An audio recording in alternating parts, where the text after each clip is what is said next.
Cheers.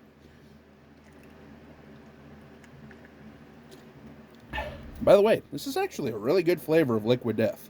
It's the cherry obituary flavored sparkling water, because I do have to work tonight. But man, oh man, walking into the office tonight will feel so good after another Vikings win. We are now 6-0 in our last 6 games after that 2-game skid in October.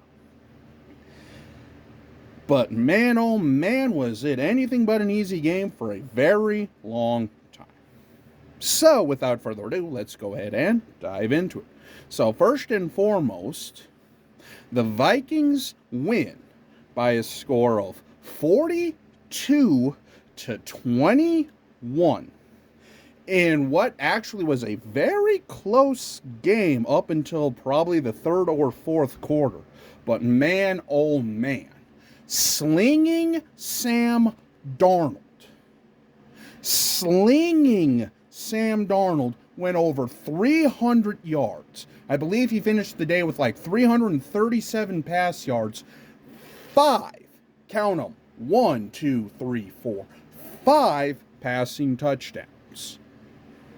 Including, he's back. That's right, ladies and gentlemen. Justin Jefferson had one of his I'm back games, scoring 2 touchdowns, going over 100 yards himself. Jordan Addison had a coming out party, also going over 100 yards and getting 3 touchdowns.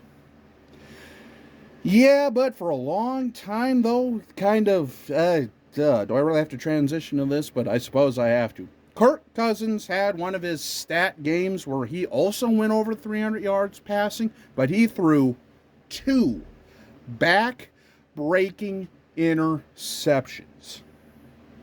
So, yeah.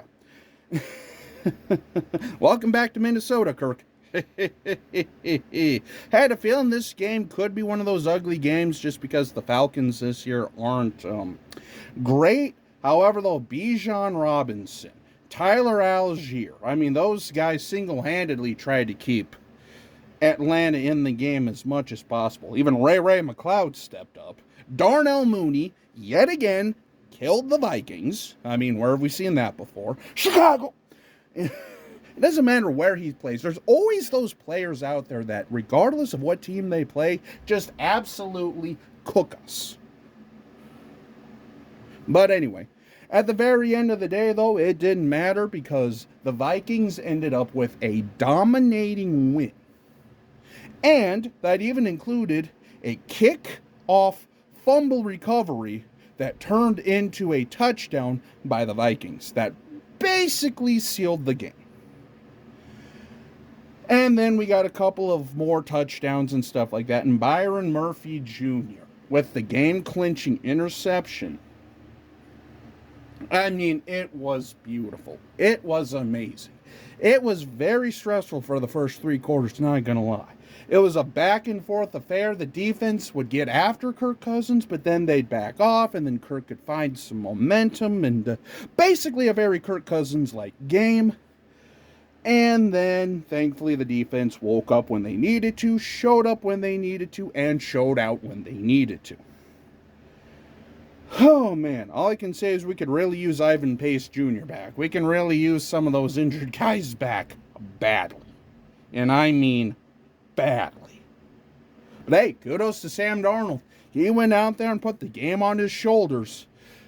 Finding Jefferson, finding Addison. Hawkinson had a few clutch plays. Even Josh Oliver had a pretty clutch play.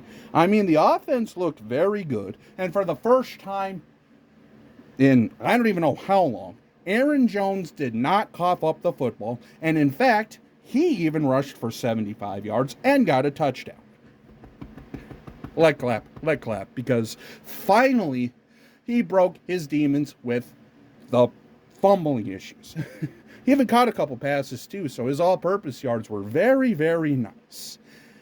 And of course, I was an idiot and kept Sam Darnold on my fantasy bench, but it is what it is at the end of the day. Still though, Vikings get her done. 42-21. Now we'll see if the Rams lose and if the Cardinals lose. The Vikings are officially in the postseason. So you may see a short either today or tomorrow if we actually clinch. If not, well, stay tuned because, like I say, we're very close to clinching. We'll just have to wait and see. But yeah, that'll almost conclude this video because I do have one quick thing I want to show off, and that is actually what I'm wearing. Boom. That's right, ladies and gentlemen. I got my hands on one of these sideline vintage hats. Literally the last one in my size in a 5950. So yeah. Absolutely love this hat, and now I'm 1-0 in it. You know, with like the old cream, with the purple beanie on top, the black interior, purple brim, and of course the vintage helmet with the laces. Yeah, like I say, I had some fan cash and stuff like that, so I just used that on this. But wow, 42-21, Vikings get her done when we needed to the most. So yeah, until we meet again, this is Jacob. SKOL.